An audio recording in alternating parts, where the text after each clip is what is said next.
Hello student, आप सभी को अपने चैनल एग्जाम फ्री पर स्वागत है। तो आज क्लास 12 का इतिहास देखने जा रहे हैं, चैप्टर नंबर 2। ठीक है। राजा, किसान और नगर अर्थात आरंभिक राज्य कौन कौन थे, इसके बारे में पढ़ेंगे। तो इसमें बता देते हैं कि इसमें वीवीआई के तौर पर आपको 91 को मस्ट को क्वेश्चन है। ठीक है। अगर इतना आप देख लेते हैं तो आपके एग्जाम में इससे बाहर आपको एक भी देखने को नहीं मिलेगा। ठीक है।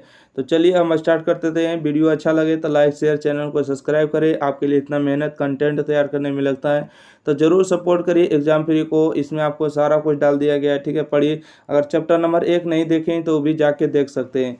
चलिए, क्वेश्चन नंबर 1 है, भारत में किस राजा के शासनकाल में सर्वप्रथम अभिलेख का प्रचलन प्रारंभ हुआ।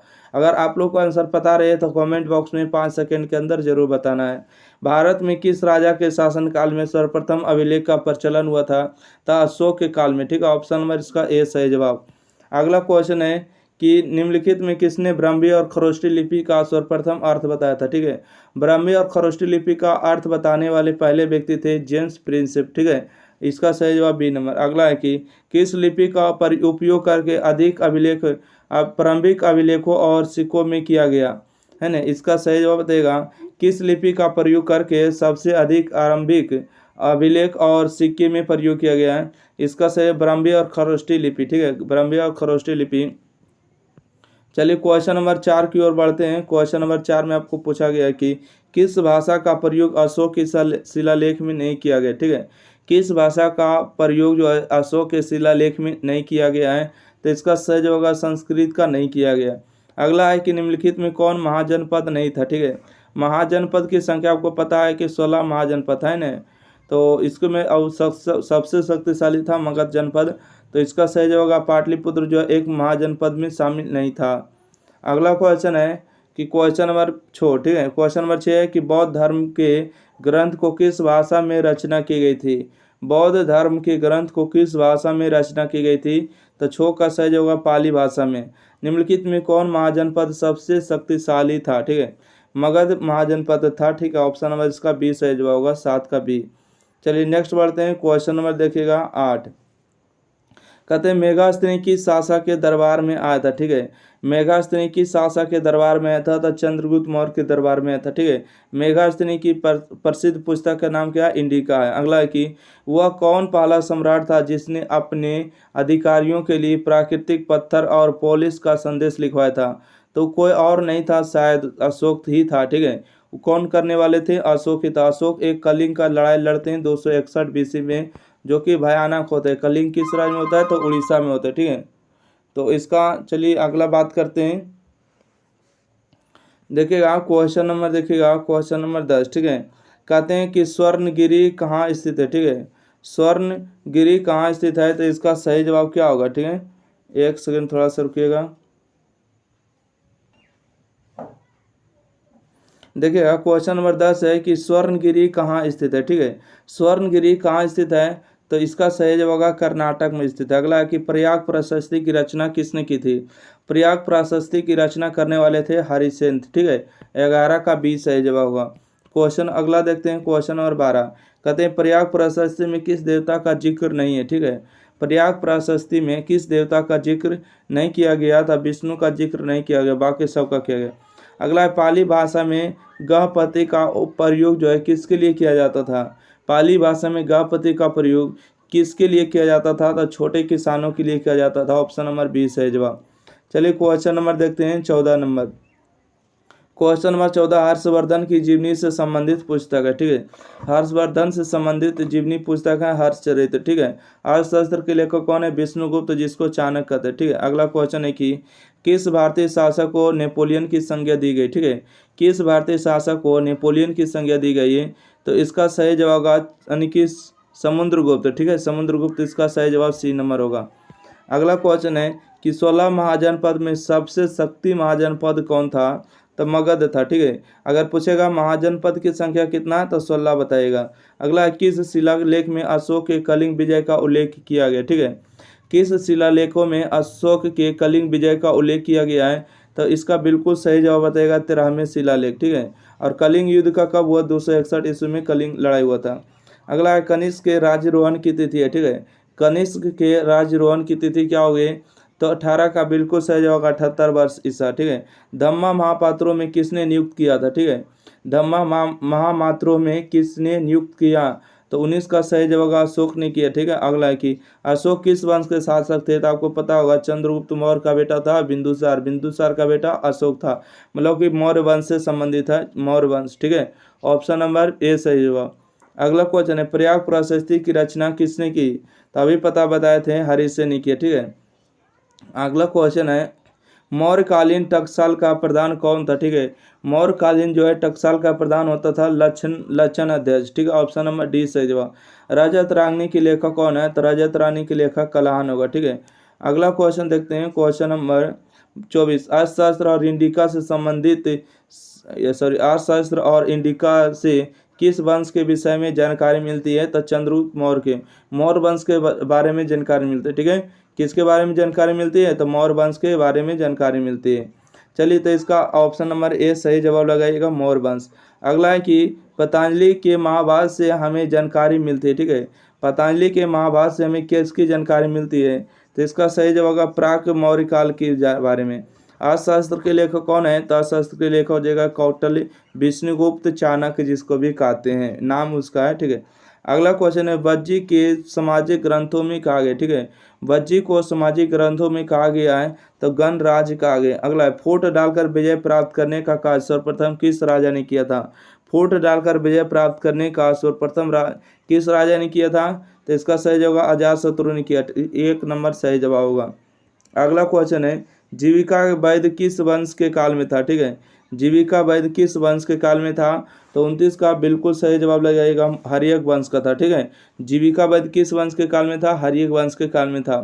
अगला गुप्त वंश का संस्थापक कौन था, तो श्री गुप्त हो जाएगा, ठीक है। ए नंबर सही जवाब, गुप्त वंश का संस्थापक श्री गुप्त था। अगला क्वेश्चन है हुनों को किसने पराजित किया, ठीक है। हुनों को जो है किसने पराजित किया था, तो 31 का सही जवाब स्कंदगुप्त, ऑप्शन नंबर बी सही जवाब। अगला है कि पाटलिपुत्र नगर की स्थापना किसने किया था, पाटलिपुत्र नगर की स्थापना अगर किया था तो उदय ने किया था, ऑप्शन नंबर डी सही जवाब। अगला क्वेश्चन देखिएगा, क्वेश्चन नंबर 33 किस शिलालेख में भूमि दान का उल्लेख मिलता है, ठीक है। किस शिलालेख में भूमि दान का उल्लेख मिलता है, तो इसका सही जवाब प्रभावती गुप्ता का, ऑप्शन नंबर सी। अगला है सती प्रथा का उल्लेख किस अभिलेख में मिलता है, सती प्रथा का उल्लेख किस शिलालेख में मिलता है, तो होगा एरन अभिलेख में। अगला इंडिका की रचना किसने की थी, तो इंडिका की रचना की थी मेगास्थनी, ठीक है। मेगास्थनी रहने वाले यहाँ के नहीं थे, ठीक है, इंडिया के नहीं थे। अगला क्वेश्चन है फाहियान आया था, ठीक है। फाहियान कब आया था, तो इसका होगा गुप्त काल में आया था, ठीक है। फाहियान कब आया, गुप्त काल में था। अभिज्ञान शकुंतलम के रचनाकार कौन होगा, तो कालिदास होगा, ठीक है। ऑप्शन नंबर ए से अभिज्ञान शकुंतलम हो जाएगा, और बहुत सारे कालिदास लिखे, ठीक है। अगला क्वेश्चन है कि प्रयाग प्रशस्ति का संबंध किस गुप्त शासकों से है, ठीक है। प्रयाग प्रशस्ति का संबंध किस गुप्त शासकों से है, तो 38 का बिल्कुल सही जवाब होगा आपको समुद्रगुप्त से है, ठीक है। अगला क्वेश्चन किस शासक को प्रियदर्शी कहा गया, तो प्रियदर्शी जो अशोक को कहा गया, ऑप्शन नंबर बी सही जवाब। अगला है कि तक्षशिला विश्वविद्यालय कहाँ स्थित है, ठीक है। तक्षशिला विश्वविद्यालय कहाँ स्थित है, तो तक्षशिला जो है पाकिस्तान में होगा। अगला है कि बुद्ध चरित्र की रचना किसने की, बुद्ध चरित्र की रचना अश्वघोष ने किया, ठीक है। 41 का ए सही जवाब अश्वघोष ने किया। भारत का आइंस्टीन किसे कहा जाता है, तो नागार्जुन को कहा जाता है ना। भारत का आइंस्टीन किसे कहा जाता है, ध्यान दीजिएगा, क्वेश्चन नंबर 42 भारत का आइंस्टीन किसे कहा जाता है, नागार्जुन को। अगला किस गुप्त शासक द्वारा महाराजा धीराज की उपाधि धारण किया गया, महाराजा धीराज की उपाधि धारण करने वाले कौन थे, तो चंद्रगुप्त प्रथम थे, ऑप्शन ए सही जवाब। अगला क्वेश्चन है मुद्रा राक्षस किसकी रचना है, ठीक है। मुद्रा राक्षस किसकी रचना है, तो विशाखदत्त हो जाएगा, ऑप्शन नंबर बी सही जवाब। अगला भारतीय इतिहास का कौन सा काल स्वर्ण काल के नाम से जाना जाता है, भारतीय इतिहास का कौन सा काल स्वर्ण काल के नाम से जाना जाता है, तो हो जाएगा आपको गुप्त काल से, ठीक है। ऑप्शन नंबर सी सही जवाब। अगला है कि मौर्य साम्राज्य का प्रथम शासक कौन था, मौर्य साम्राज्य का प्रथम शासक था चंद्रगुप्त, ठीक है, चंद्रगुप्त, इसका सही जवाब होगा बी नंबर। चलिए क्वेश्चन नंबर 46 के बाद 47 नंबर की ओर बढ़ते हैं। कहते हैं अर्थशास्त्र किसकी रचना है, तो आपको पता होगा कि अर्थशास्त्र जो है किसकी रचना है, जिसको कहते हैं कौटिल्य, चाणक्य या विष्णुगुप्त कहते हैं। अगला है समुद्रगुप्त की तुलना किससे की जाती है, ठीक है। समुद्रगुप्त की तुलना किससे की जाती है, तो नेपोलियन से की जाती है, बी नंबर। कलिंग की लड़ाई कब लड़ी गई थी, तो 261 बीसी में, ठीक है। कलिंग की लड़ाई 261 बीसी में लड़ा गया था। अगला क्वेश्चन है कुरुक्षेत्र जहां महाभारत का युद्ध लड़ा गया था किस राज्य में, ठीक है। कुरुक्षेत्र जहां महाभारत का युद्ध लड़ा गया था किस राज्य में है, तो वह जगह हरियाणा में स्थित है। अगला कि नालंदा विश्वविद्यालय की स्थापना किसने किया था, नालंदा विश्वविद्यालय की स्थापना करने वाला था कुमारगुप्त, बी नंबर सही जवाब। अगला क्वेश्चन है पितृहंता वंश किसे कहा जाता है, ठीक है। पितृहंता वंश किसे कहा जाता है, तो हर्यक वंश को कहा जाता है। अगला अमित्र घात के नाम से जाना जाता है, ठीक है। अमित्र घात के नाम से कौन जाना जाता है, तो इसका सही होगा बिंदुसार जाना जाता है। अगला क्वेश्चन है किस शिलालेख को रानी का अभिलेख कहा जाता है, ठीक है। किस शिलालेख को रानी का अभिलेख कहा जाता है, तो बताएगा 54 का बिल्कुल सही जवाब रानी का अभिलेख, ए नंबर। विष्णु का पुराण का संबंध किसे है, ठीक है। विष्णु पुराण का संबंध किसे है, विष्णु पुराण का अगर संबंध बताया जाए तो मौर्य वंश से होगा, ऑप्शन नंबर इसका ए, सी नंबर सही जवाब, ठीक है। चलिए अगला क्वेश्चन है मत्स्य पुराण का संबंध है, ठीक है। मत्स्य पुराण का संबंध अगर पूछा जाए तो सातवाहन वंश से होगा, ठीक है। भारत में यवन राज अति आक्रमण का यानी कि आक्रमणकारियों का क्रम है, ठीक है। भारत में यवन राज्य के अति आक्रमण के सही संबंध हो जाएगा, तो हिंद, यूनानी, शक और पल्लव और कुषाण सही जवाब होगा, ए नंबर, ठीक है। इसका ए नंबर बिल्कुल ही सही जवाब होगा। चलिए क्वेश्चन नंबर अगला बढ़ते हैं, क्वेश्चन नंबर 57। क्वेश्चन नंबर 57 में है कि विक्रम सावंत का प्रारंभ कब हुआ, ठीक है। विक्रम सामंत का प्रारंभ कब हुआ था, 57 ईसा पूर्व में हो, ठीक है। कनिष्क का प्रारंभ होता है, ठीक है, कनिष्क के शासनकाल में। इसका सही जवाब 58 का सी नंबर।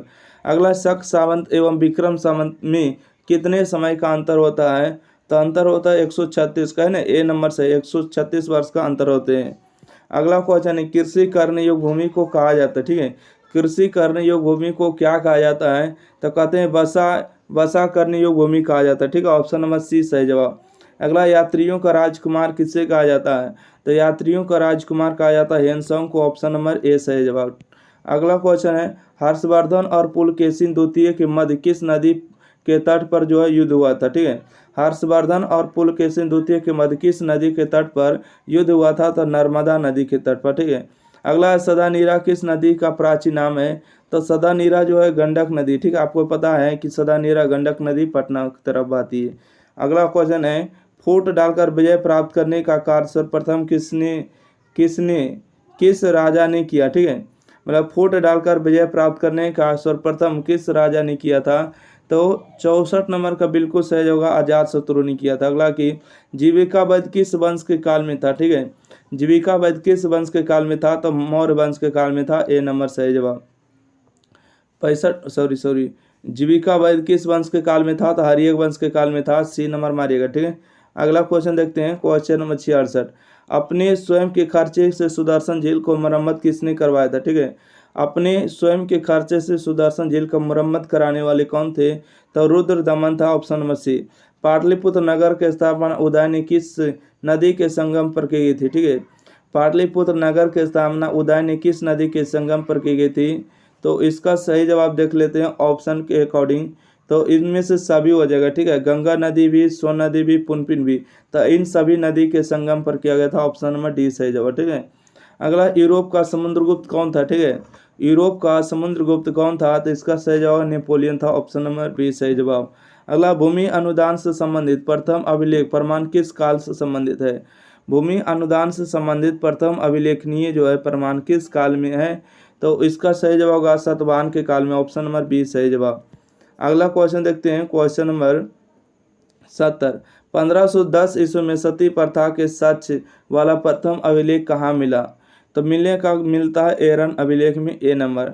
किस शिलालेख से अशोक द्वारा कलिंग विजय का पता चलता है, किस शिलालेख से अशोक द्वारा कलिंग विजय का पता चलता है, तो 71 का बिल्कुल सही जवाब होगा 13वें शिलालेख, ऑप्शन नंबर डी सही जवाब। अगला क्वेश्चन है मौर्य वंश का संस्थापक कौन था, ठीक है। मौर्य वंश की जो स्थापना करने वाले कौन थे, चंद्रगुप्त मौर्य थे, ठीक है, ऑप्शन नंबर बी सही जवाब होगा। मौर्य काल का निम्नलिखित में कौन सर्वाधिक महत्वपूर्ण नमूना है, ठीक है। मौर्य काल का सर्वाधिक महत्वपूर्ण नमूना कौन है, तो इसका सही जवाब होगा स्तंभ, ठीक है, स्तंभ इसका सही जवाब होगा। इंडिका की रचना किसने किया? मेगास्थनी ने किया। ठीक है, इंडिका की रचना किसने की है? तब मेगास्थनी ने की। Option number B. अगला, चाणक्य किस राजा का प्रधानमंत्री था? ठीक है, चाणक्य जो था किस राजा का प्रधानमंत्री था? चंद्रगुप्त मौर्य का था। अगला की अर्थशास्त्र की रचना किसने की है? तो चाणक्य ने की। ठीक है, अर्थशास्त्र की रचना किसने किया? चाणक्य ने किया। चाणक्य का दूसरा नाम क्या हो जाता है पता है? विष्णुगुप्त, कौटिल्य, है ना। और ऑप्शन नंबर सी सही जवाब होगा। प्रयाग प्रशस्ति की रचना किसने की? तो 77 का सही जवाब होगा। प्रयाग प्रशस्ति की रचना हरिसेन ने किया। ठीक है, हरिसेन आपको कहाँ दिख रहा है? सी नंबर दिख रहा है, सही जवाब होगा। ठीक है, ऑप्शन नंबर सी। गुप्तों के काल में कौन से चीनी यात्री भारत आए? ठीक है, गुप्तों के काल में कौन जो चीनी यात्री भारत आए थे? तो फहियान आए थे। Option number B. भारतीय इतिहास का कौन सा काल स्वर्ण काल के नाम से जाना जाता है? भारतीय इतिहास का कौन सा काल जो है स्वर्ण काल के नाम से जाना जाता है? तो गुप्त काल। ठीक है, डी नंबर सही जवाब। अगला क्वेश्चन है कि अशोक किस वंश का यानी कि शासक था? अशोक जो था मौर्य वंश का शासक था। बी नंबर सही जवाब। चंद्रगुप्त मौर्य ने सेल्यूकस निकेटर को हराया था। ठीक है, चंद्रगुप्त मौर्य ने जो है सेल्यूकस निकेटर को कब हराया? तो 305 ईस्वी में। ठीक है, और सेल्यूकस निकेटर का जो एक पुत्री था यानी कि कार्नेलिया, है ना, तो उसको से विवाह कर लेता है और यहीं पर उसको बसा लेते हैं। मेगास्थनी भारत में किसके दरबार में था? ठीक है, मेगास्थनी जो भारत में आया था तो किसके दरबार में था? तो चंद्रगुप्त मौर्य के दरबार में था। ठीक है, सेल्यूकस निकेटर की बेटी को देख रेख करने में, और इसी ने जो इंडिका नामक लिख दिया। कलिंग की लड़ाई कब लड़ी गई? तो 261 BC में। ठीक है, ईसा पूर्व। अशोक किस वंश का राजा था? अशोक जो है मौर्य वंश का राजा था। ठीक है, अशोक जो था किस वंश का राजा था? तो ऑप्शन नंबर डी सही जवाब होगा, मौर्य वंश का। पाटलिपुत्र के संस्थापक कौन थे? बताएगा। पाटलिपुत्र के संस्थापक कौन थे? उदयन थे। Option number C. Mudrarakshasa किसकी रचना है? तब मुद्रा राक्षस जो है विशाखदत्त की रचना। ऑप्शन नंबर बी सही जवाब। नेक्स्ट क्वेश्चन है, समुद्रगुप्त की तुलना किससे की जाती है? ठीक है, समुद्रगुप्त की तुलना किससे की जाती है? तो नेपोलियन से की जाती है। Option number B. मौर्य साम्राज्य का प्रथम शासक कौन था? ठीक है, मौर्य साम्राज्य का प्रथम शासक था चंद्रगुप्त मौर्य। ठीक है, ऑप्शन नंबर ए सही जवाब। 88 का सी नंबर। ठीक है, सी नंबर होगा। मौर्य साम्राज्य का प्रथम शासक था चंद्रगुप्त मौर्य। ठीक है, चंद्रगुप्त मौर्य के बाद इसका बेटा आता है बिंदुसार। बिंदुसार के बाद आता है अशोक। ठीक है, अशोक के बाद आपको पता है महेंद्र भी आते होंगे। चलिए आप कमेंट करिएगा। अगला क्वेश्चन देखते हैं। कहते हैं मगध साम्राज्य की स्थापना किसने की? ठीक है, मगध साम्राज्य की स्थापना किसने की थी? तो इसका सही होगा बिंबिसार ने किया। चंद्रगुप्त मौर्य का शासनकाल क्या था? चंद्रगुप्त मौर्य का जो शासनकाल था 321 से लेके 298 BC तक। ठीक है, 90 का डी नंबर सही जवाब होगा। अगला क्वेश्चन है, विक्रमादित्य की उपाधि किस सम्राट ने ग्रहण की? ठीक है, विक्रमादित्य की उपाधि किस सम्राट ने धारण किया था? इसका सही होगा चंद्रगुप्त द्वितीय ने धारण किया था। ठीक है, तो इस तरह से चैप्टर नंबर 2 में आपको 91 क्वेश्चन दिया गया था। टोटल के टोटल VVI आपको एग्जाम के लिए आपको बता दिए। आप कभी भी दीजिए, 2025 में दीजिए, 26 में दीजिए, 27 में दीजिए, आपके लिए हमेशा VVI क्वेश्चन के तौर पर काम करने वाला है। तो इतना आप याद कर जाइए, आपको इससे ज़्यादा आपको एग्जाम में नहीं पूछा जाएगा, हमको गारंटी है। ठीक है, तो एग्जाम पीरी को ज़्यादा से ज़्यादा लाइक करें, शेयर करें और चैनल को सब्सक्राइब करना बिल्कुल भी ना भूलें। अगर किसी भी विद्यार्थी को ग्रुप में जुड़ना है तो देखिए 9065719439। ठीक है, इस नंबर पर व्हाट्सएप करिए, बोलिए के साथ ग्रुप में ज्वाइन करिए, ज्वाइन कर लीजिएगा। धन्यवाद। वीडियो को लाइक शेयर करना ना भूलें।